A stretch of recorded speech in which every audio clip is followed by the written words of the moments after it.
And that'll pull this wall out. See that? That's nice. And then this is just a little 2x4 that holds that fence up. And kind of useful little device. Okay, so I'll get my little tiny brush now. And I'm going to wipe the water off, and I'm going to paint wet into dry.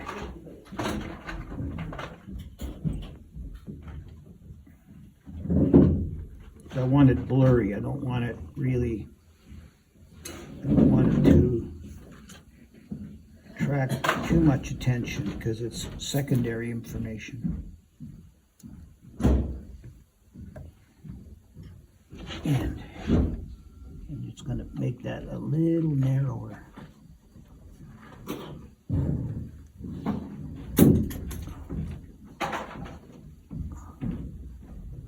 You know, guys, when you paint something, it's important to know how things are built. Okay? So, like I said yesterday,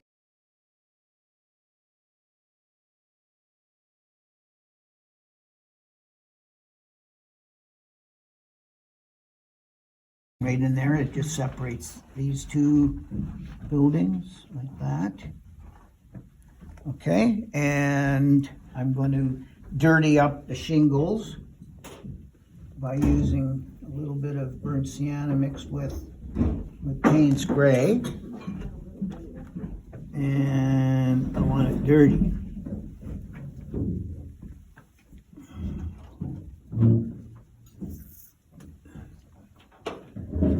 Oh, I got too much water on there now. Now, another little thing, watch this, what I'm going to do here. I'm always looking for a device to break up surface. So I'm going to put a few lines in the roof for shingles. I saw it right here. You don't have to go all the way across, but it just tells the viewer that it's a shingled roof. And you don't have to get fussy with it. And it's distant, so you won't see every one. See, have fun. And this roof right beside it here, down the bottom, there's a really nice little bit of, edge of that roof that's on fire, and I think that's this color right in here. So I'm going to put that in.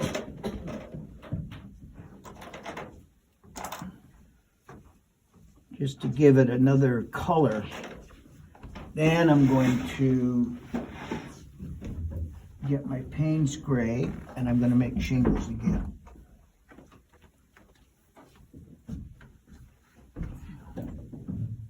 You got to make sure your brush can slide across the surface.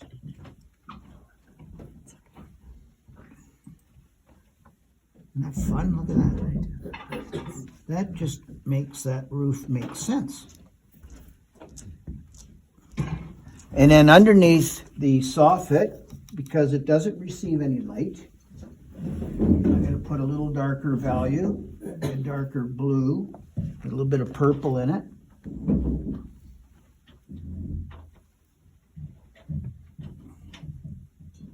Like that. And I'll do that over here as well. And up in here. So is the sun shining right now, except for what's It's not, under there's the no fog? sun shining. It's kind of fog, and the light is even, which makes it a difficult thing to paint because there's no light source. When you have a light source, it's yin-yang automatically, so that's a really good device, but this isn't yin-yang. But we have fog, so the viewer's gonna still like it, I'm thinking. It's more of a cheat of the light source to bring out the soffit and the roof. Yeah, you can make it up, but again, if you look at buildings when it's in fog, you'll see all kinds of things that you won't have normally noticed. I look at that stuff all the time because I know I paint it.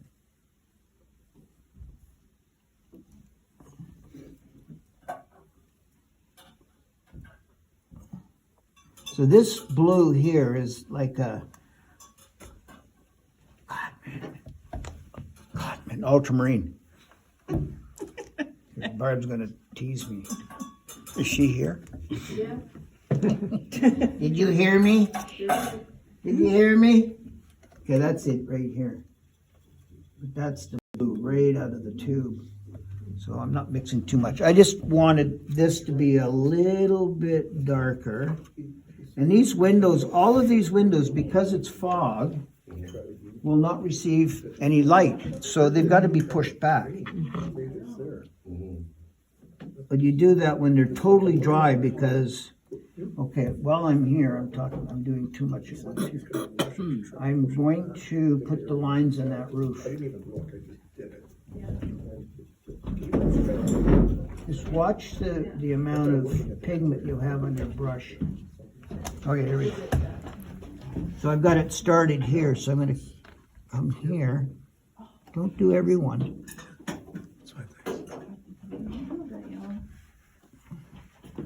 kind of have to have a steady hand. Don't use a ruler, please. A line like that is much more attractive when it's a bit wonky.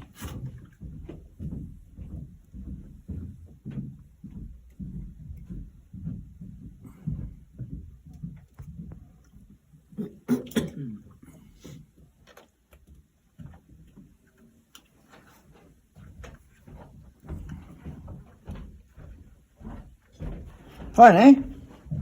Okay, so that one needs the same thing, same treatment.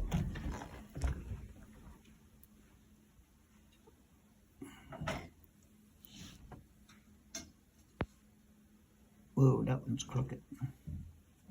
Little shadow underneath the window sill there. Just take your time. That is a real shitty wall.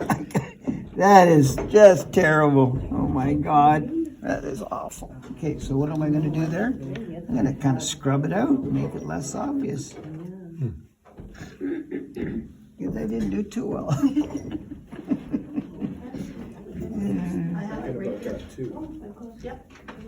There. Let's get rid of that. There's some yellow coming in. Okay, should we do this one? Same color, same value. I'm using that Cotman Ultramarine. And these lines are not that wide apart, so I have to tilt my board so I can paint at an angle. But I just think every now and then it's nice to have it. It's got to be a little darker.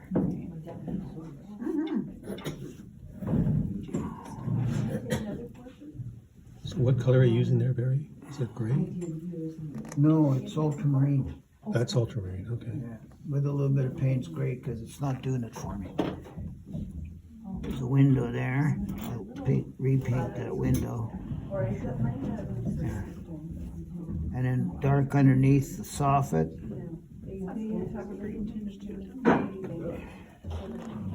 Okay, now this.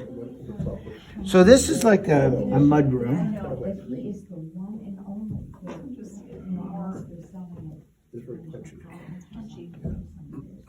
I gotta really concentrate on this because it's so easy to screw up. Talked about using it, push it back and use white colors. I did all doing that.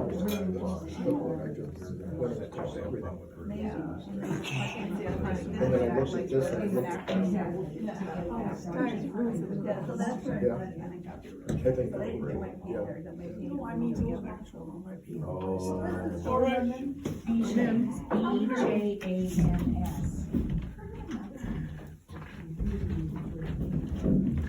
Sorry, another art store.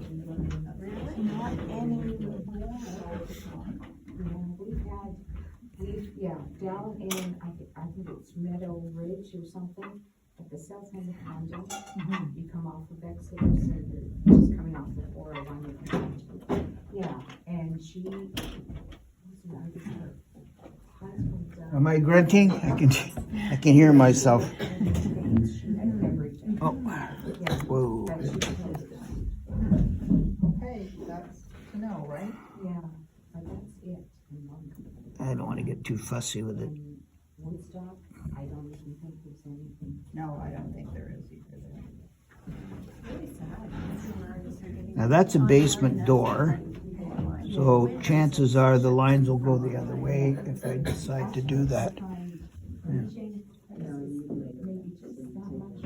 You gotta have the right brush for this job. Not over, anyway. And I've got a 00.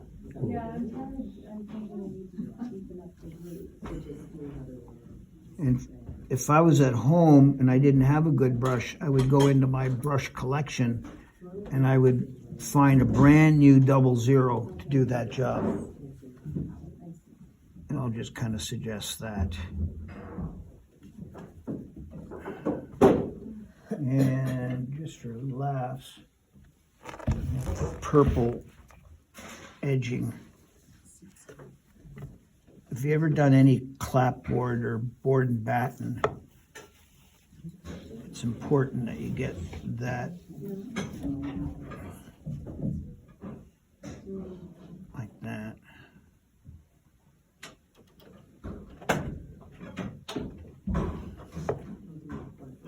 Now, these windows are a little too light, so I'm going to go back into my ultramarine.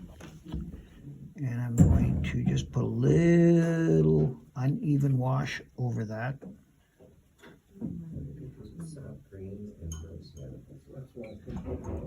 Like that.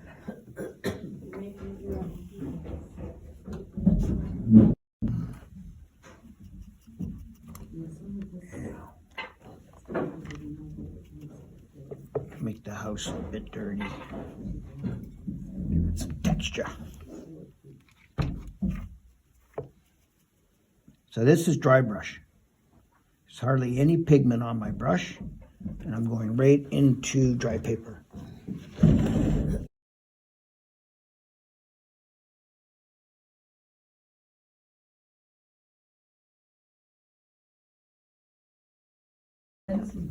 While I've got the paint on the brush, I'm going to do this little shed here. But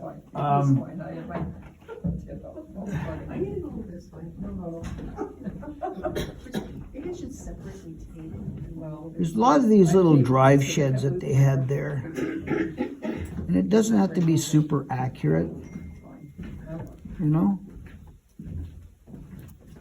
Now, what was I going to do? I forgot. Oh, yeah. What was I going to do? Oh, yeah, right. Okay. I'm going to soften the line on that roof.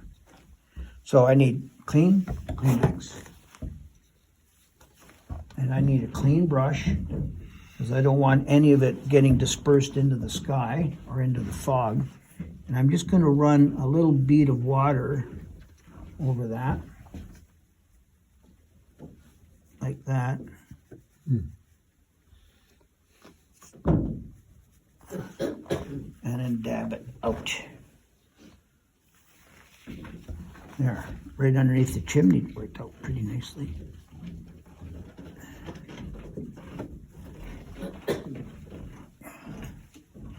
I like seeing how much paint came off. Okay, and along here.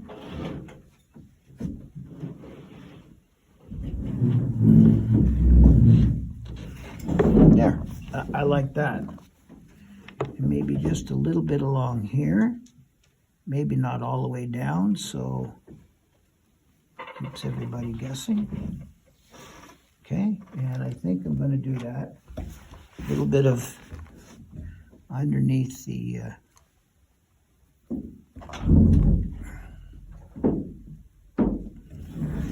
and this is feathered too. This is up top here. This is soft.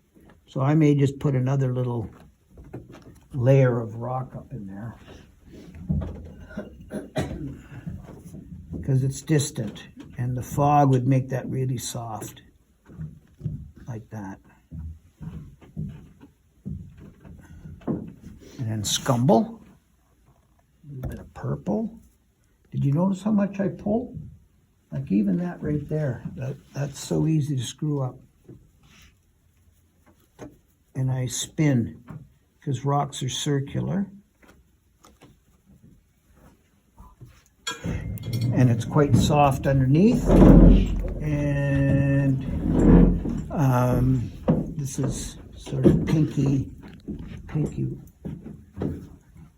Do you know why there's so much rock on this island? Because when they're drying fish in Newfoundland, they use those fish ladders, and they lay them out, right? And they lay the cod fillets out so the air dries them. But here they don't have trees, so they lay out beds of rock, and there's like a bed of, like, it looks like a garden. I didn't know what it was. I had to ask the tour guide, and that's how they dry their fish. Didn't know that. Yeah, I didn't either. Solar drying. What's that? Solar drying. Yeah. The sun. Well, when I was in and out of Newfoundland, I was going there just about every year. It was funny to watch. You know, when the fishing industry died, you would see like 100 fish. Puppy's going off there. Oh, I'm gonna get another injury. You want to go to stab it. It's going to attack you. It's gonna bite me. I know, eh?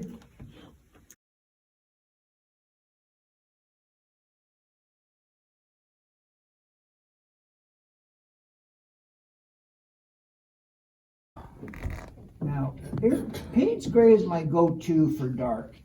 To get a really nice, delicious dark number 10, I use Payne's Gray and Sepia. I don't use black.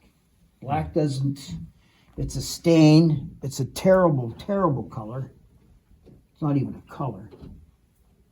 I just never use it. And ooh, Janet, I forgot to bring white. Does anybody have Chinese white? I have gouache. You have gouache? I have gouache. Right on. Okay, I'll borrow that. We gotta put a fire out over there. Okay. All right, so I'm up against this building. I'm just now reading this. This is a little bit darker. And I like that plate. Like, this is moist. This isn't, but I can draw from that just by doing that. So we're at the point where we're looking for a number 7 value.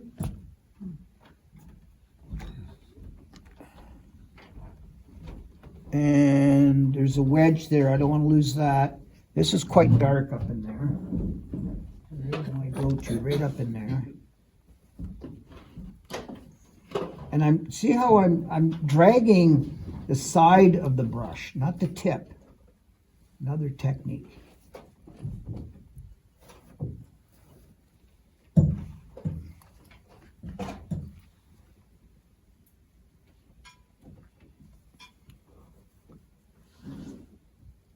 It doesn't have to be totally finished. Okay, what am I doing here? Okay, I'm going to do little grass bits. I'm going to have them stick up, but I'm not going to do too many because the eye will finish it off. As Monet taught us, you don't have to finish everything. Has anyone seen an original Monet painting?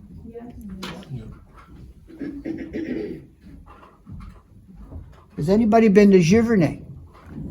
Spring. This year? Where are you going with your mom? I forgot. Paris to Normandy. Oh, right.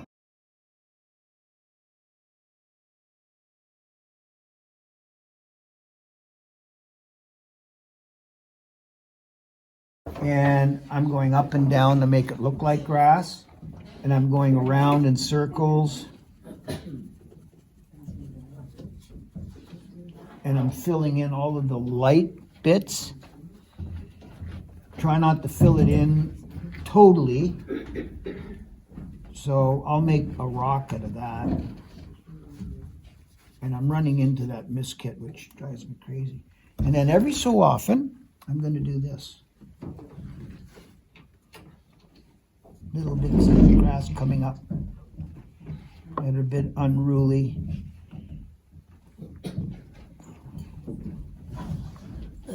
And change my brush up a little bit. Oh, that's stiff. I won't have to.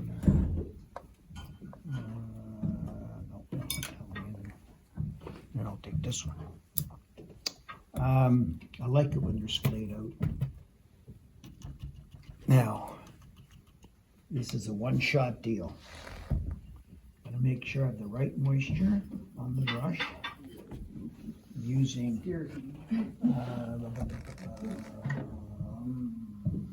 sienna. No, I don't. It's burnt sienna. Burnt sienna has a little more red in it. See what that is? Beauty. Golden. The stuff I use a lot of.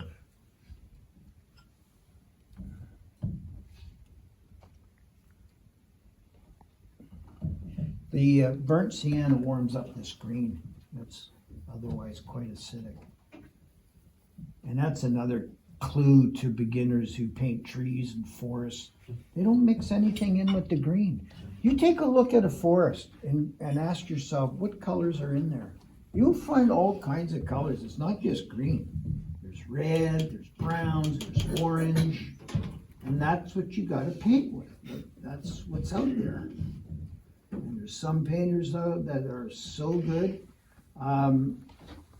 There is a guy I was just looking at, he's got a show on that opens today. We've been rivals since we were kids. He's very, very good. He sells really well. We have kind of a love-hate relationship. He hates me.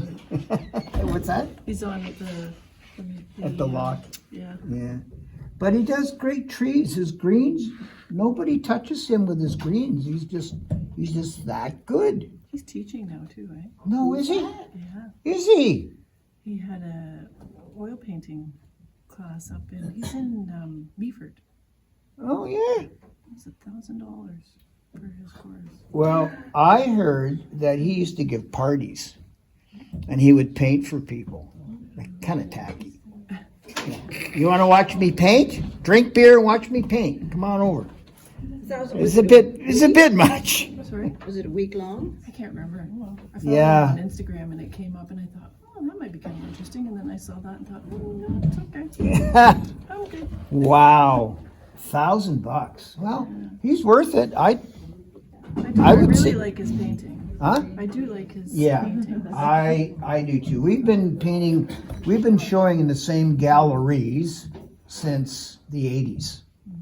He has a beautiful eye, he paints fast, and he's good. That's the bottom line, is that he's good. So that would be curious to see how long that workshop would be. That's really cool. That is really cool. That would have been a spaceship. Well, I don't begrudge him, and I mean, you're good, you're good. It's as simple as that. He sells well, the gallery loves him. I've had shows with him, we've shown together. When did you show in Aurora? February, Okay. yeah. It left a mark about that long on the ceramic. Okay, so there's not enough green down in here, and maybe not even enough yellow, which I'm going to fix right now. My foreground's gonna be a little bit different than the original, but that's okay. It's really hard to stick to the plan. Okay, I gotta watch that. I'm splattered, because if I push up on the brush, it's going right into the sky. He goes, hey, that's a great idea, I'll do that. It's a compliment, right? Well, it's the best form of flattery, right? Yeah. So, and you know, everybody's trying to make a buck. He doesn't have a pension. So, you know, I don't begrudge him. I'm one of the few, you know, artists in that gallery that does well enough that I don't rely on the sales of paintings. Whereas some of those other guys, they do. And it's a hard go. Mm-hmm. You don't sell a painting, you don't eat.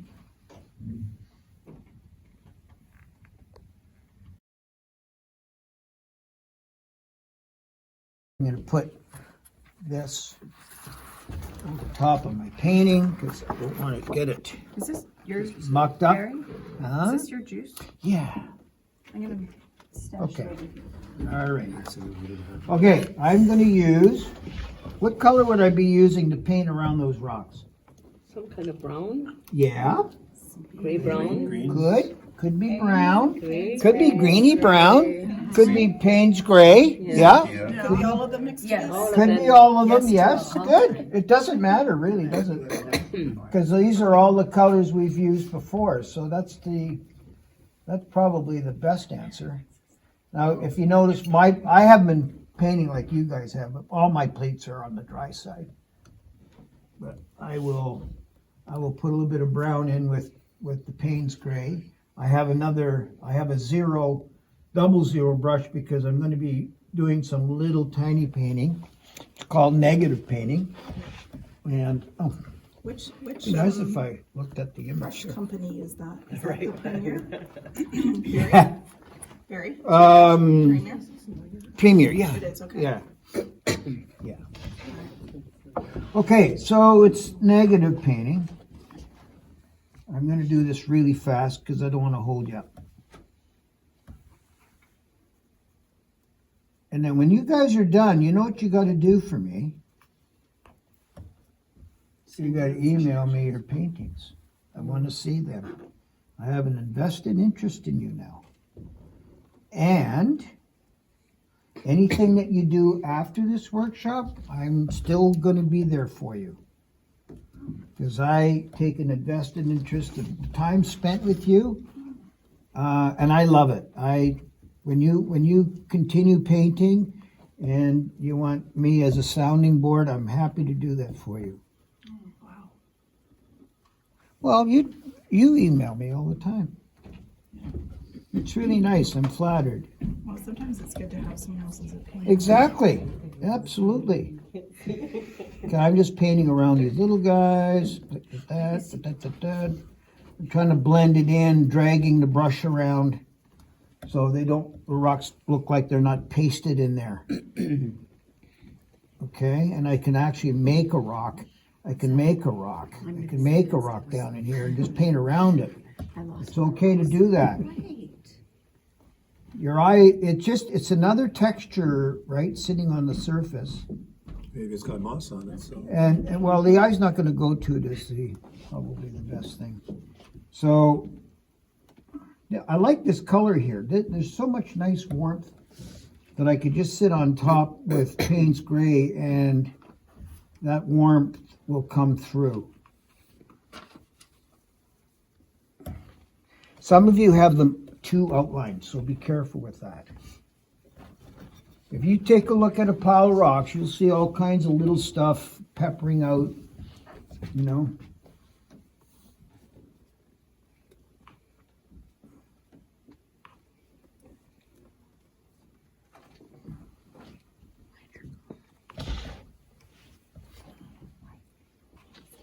Okay, I'm going to quit in a second here because the next move is really simple. And if you haven't been using this technique, it's time to start. And it's dragging the side of the brush. Now I'm going to use a little bit of blue because I want to bring the blue down. And rocks are like every color in the rainbow. Well, that's actually that rock there I'm quite proud of. I tickled that thing for like 3 days. I could never... One of the hardest things for me is people always say, like, how do you know when you're done? That's a good question. I sometimes don't. But there is a time when I add stuff and I take it away. I add stuff and I take it away. I go, I'm done. Because I'm just, digging myself a hole here. Okay. So a rock, here we don't have any direct light. But a rock has a top part that's light, and then the side, it's like a baseball, okay? There's the dark side, and then the top is light. So that's what I'm thinking about when I'm doing this.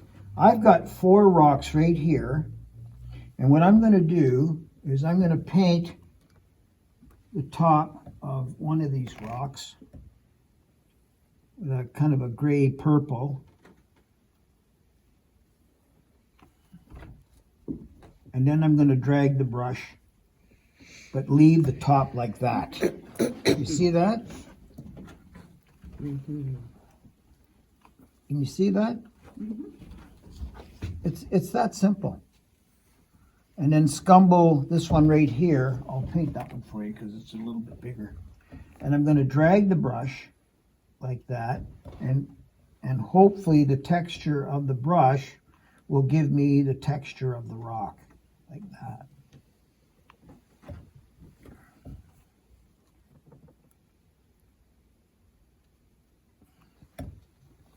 And there's always kind of an area of the rock that's a little bit darker, but it's definitely uneven. I'd like that. I'd leave that like that. And then scumble this so it fits in with the grass. And I like this broken because there's life going beyond the rock. And it could be other rock, it could be grass that's a nuisance because it has been cut. So all of these things are going through your head when you're looking at rock and you're walking around looking for these buildings, and then you're looking at the rock and that's what you see. Like that.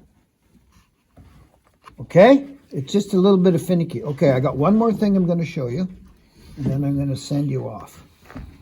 Now, this is premature.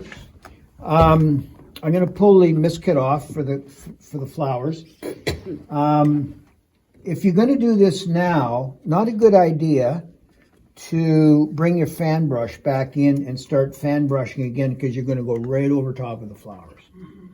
And you're going to kill it. So I'm going to finish my painting, and it probably won't be today. I'll email it to you, because I have about 2 hours of finicky playtime here of the grass. It's going to take some time because I have to analyze where my real strong darks are, and it's going to take some time. But I'm also, if you notice, these are things I really like to do. They look immaterial, but they're very important because they set up. This is just from here, distance, foreground, background, and they're just like little grassy bits that are out of control. And I paint them really fast because I don't want them, to be too. What's the word? Perfect. Yeah, too perfect. So I'm like all over the place. And what color are you using? Any dark color. I use Payne's gray.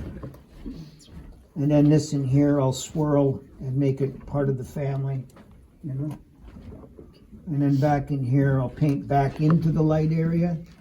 But just don't make it like a set of teeth.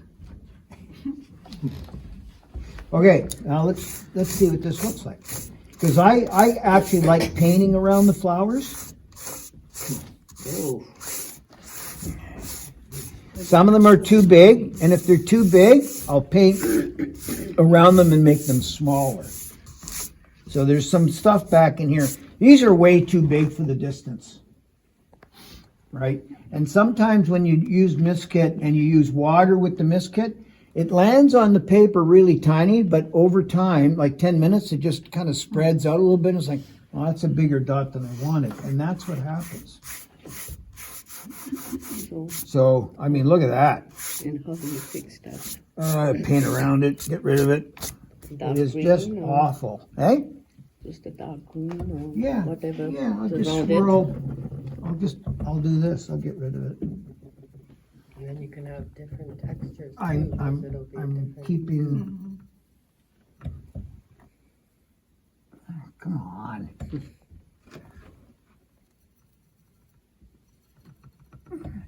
My table's a mess. Indeed. I never paint like this. When I'm at home, everything's organized. I have my plates around me like a set of drums. I caught myself doing that one day. I went, that's weird. Why do I do that? I said, well, because I play drums. Well, yeah, these are all my drums. Funny, eh? Weird, very weird. Okay. So I'll get rid of that like that, and then Okay. I won't paint everyone in because I do like variety. And then for the bigger ones, I'll do this. So this is just real finicky. Get it, put on a movie, get a cup of coffee, Decaf. and it's like that. Any drink.